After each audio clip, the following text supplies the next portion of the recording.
नमस्कार, the Hind today news में आपका स्वागत है। आइए बढ़ते हैं आज की खबरों की ओर।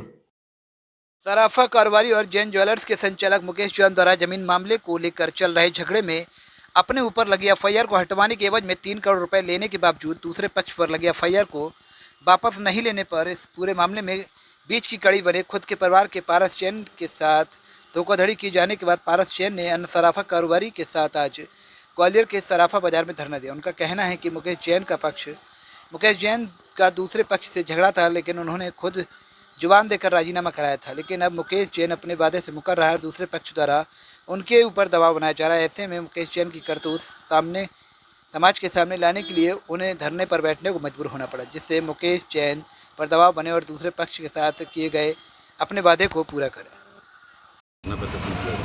देखिए, ये धरना और प्रदर्शन बेईमानी के खिलाफ धरना है। ये धरना मेरे अपने परिवार का ही, मेरे चाचा जी का लड़का मुकेश जैन जो कि जैना ज्वेलर्स का मालिक है, उसके खिलाफ है। आज से 1 वर्ष पूर्व जब ये और इसका बेटा आकाश मेरे पास आया, बोला कि मेरे ऊपर 420 का और मेरे बेटे के ऊपर 420 का केस लगा हुआ है और 3 करोड़ रुपए भी मेरे फंसे हुए हैं। उन लोगों से आप बातचीत करके मेरे को अपने मेरे रुपये वापस दिलवाओ और मेरे ऊपर लगा हुआ केस को वापस कराएं। तब मैंने उसकी बात को समझ के सामने वालों को बुलाया, मैंने दूसरे पक्ष को, उनसे भी उनकी बात समझी मैंने। तो कहीं ना कहीं दोनों पक्षों की कहीं ना कहीं कुछ गलतियां थी। फिर भी अपन ने बीच में बैठ के एक मध्यस्थ के रूप में उस बात को सॉल्व कराने के लिए 5, 7, 8 मीटिंगों में उस मैटर को सॉल्व कराया। इसके 3 करोड़ रुपये के एवज में इसको 3 करोड़ 90 लाख रुपये इसके देना तय कराए गए और इसके ऊपर लगी हुई एफआईआर भी वापस कराने के लिए उनसे कहा। और ये तय हुआ कि उसमें जो एफआईआर मुकेश जैन और उसके आकाश के ऊपर लगी हुई है, इसके लड़के के ऊपर, वो वापस ली जाएगी। मुकेश को 3 करोड़ 90 लाख रुपए दिए जाएंगे और मुकेश ने एक केस उनके ऊपर किया हुआ था, मुकेश उस केस को भी वापस लेगा। मैंने अपने विश्वास में उन लोगों से इसको 3 करोड़ 90 लाख में से 3 करोड़ रुपये इसको उसी समय तत्काल दिलवा दिए। 90 लाख रुपए इसलिए रुक गए थे चूँकि इसने अपना केस वापस नहीं लिया और इसके ऊपर लगी हुई एफआईआर में एफआर उनसे कह के उनके बयान करा दिए और एफआर लगवा दी, कोर्ट में पेश करा दी। जैसे इसकी एफआर लगी और 3 करोड़ रुपये पहुंचा, उसके तत्काल बाद जी अपनी जवान से पलट गया और बोला कि मेरे को मैटर नहीं निपटाना। पिछले 6 महीने से उन लोगों का मेरे को बहुत काफ़ी दबाव था कि भाई साहब हमने रुपए दे दिए, हमारा मैटर ख़त्म कराओ।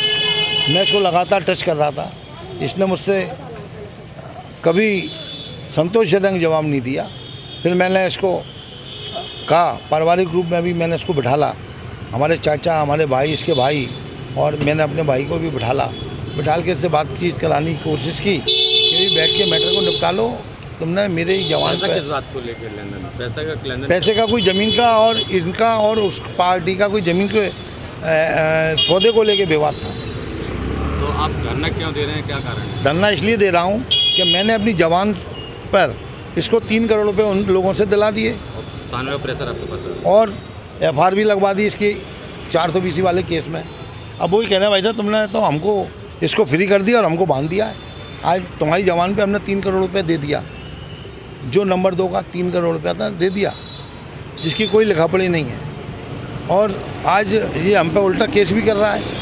मैंने उससे कहा तू अगर तेरे को केस ही करना है तो 3 करोड़ रुपये वापस कर, पहले तू 3 करोड़ वापस कर, उसके बाद तेरे को जो करना है वो करना।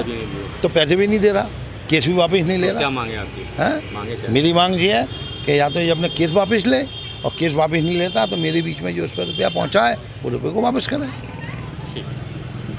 इस वीडियो को लाइक करें, हमारे चैनल को सब्सक्राइब करें, बेल आइकन जरूर प्रेस करें हमारी न्यू वीडियो सबसे पहले देखने के लिए। सब्सक्राइब करने के बाद ना घंटी बजा देना, ताकि जब भी मैं कोई न्यू वीडियो अपलोड करूं तो तुम्हारे फोन की घंटी भी बजे।